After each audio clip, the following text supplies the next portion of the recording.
Praise the lord అండి. దేవుని నామానికి మహిమ ఘనత ప్రభావాలు కలుగును గాక.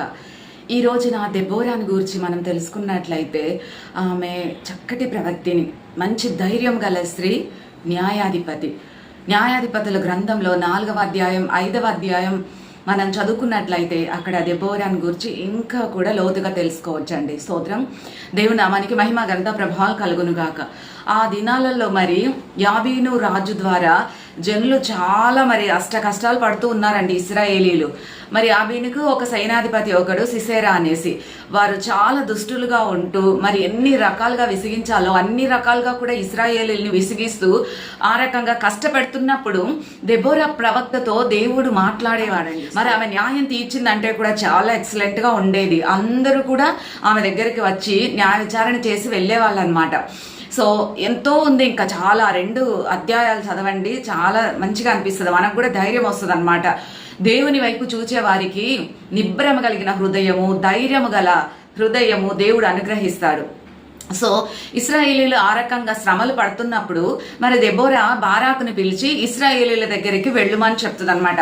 ఆయన ఏమంటాడంటే, నువ్వు వస్తే గానీ నేను వెళ్ళను అని అంటే, సరే నేను వస్తాను, కానీ ఆ ఘనత స్త్రీకి వస్తుంది. ఇశ్రాయేలీలు పక్షాన దేవుడు మరి యుద్ధమాడి గెలిపించినప్పుడు ఆ యొక్క ఘనత మరి నీతో కూడా నేను వచ్చానంటే అది నాకే చెందుతుంది అంటే, ఏది ఏమైనప్పటికీ కూడా ఈమెను రమ్మని రిక్వెస్ట్ చేసుకోవడము, ఈమె కూడా వెళ్ళడము జరుగుతుందండి. మరి అక్కడ ఇశ్రాయేలీల పక్షాన దేవుడు ఉన్నాడని తెలుసుకునేటట్లుగా ప్రభువారు మరి ఆయన హస్తాన్ని ఉంచి జయమును అనుగ్రహించి పూనుకొనగా మరి అలసిపోయి విసిగి ఈ సేనాధిపతి ఏం చేస్తారంటే సిసేరా పారిపోయి అక్కడ కానానీయులలో మరి హేబేర్ అనే వ్యక్తి భార్య అయినటువంటి యోవేలు అనే ఆమె గుడారంలో మరి ఈయన ప్రవేశించడం జరుగుతుందండి. ఎందుకంటే వాళ్ళు చుట్టాలు అవుతారనమాట ఈ సేనాధిపతి సిసేరాకి. సో ఆమె ఏం చేస్తుందంటే అతన్ని ఎదుర్కొని వెళ్ళి ఆమె ఒక గొంగళినిచ్చి కప్పుకోమని చెప్పి మరి అతన్ని రిలాక్స్ అవ్వమని అతిథి మర్యాదలు చక్కగా చేసినట్లుగా చేస్తుందండి. కానీ తన హృదయంలో ఇంకొకటి ఉంటుంది, అదేంటి అనేది మనకి ఇప్పుడు తెలుస్తుంది. ఆయన సరే అని ఎవరైనా నా గురించి వచ్చినట్లయితే, ఇతను ఇక్కడ ఉన్నాడా అని అడిగినట్లయితే లేడు అని చెప్పు అని అంటే ఆమె సరే అని అంటది.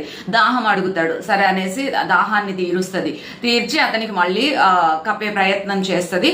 అతను అలాగా గాఢ నిద్రలోనికి వెళ్ళిపోతాడు అలసట మీద ఉండి. అప్పుడు ఈమె ఏం చేస్తుందంటే గుడారపు మేకుని తీసుకువచ్చి కణతల్లోనికి గుచ్చితే అది కణతల్లో నుంచి కిందకి భూమికి టచ్ అయిపోతుంది. అంత బలంగా దిగినందుకు ఆయన ప్రాణం ఉంటుందా పోయింది. అప్పుడు మరి బారాకు అతని వెతుక్కుంటూ అలా వెళ్తున్నప్పుడు, నీ వెతికే మనుష్యుడు ఎక్కడ ఉన్నాడో చూపిస్తాను రా అని తనతో పాటు తీసుకువెళ్తే మరి ఆయన వెళ్తాడు. అప్పుడు చనిపోయినటువంటి ఆ సేనాధిపతి సిసేరాని చూపించడం జరుగుతుంది.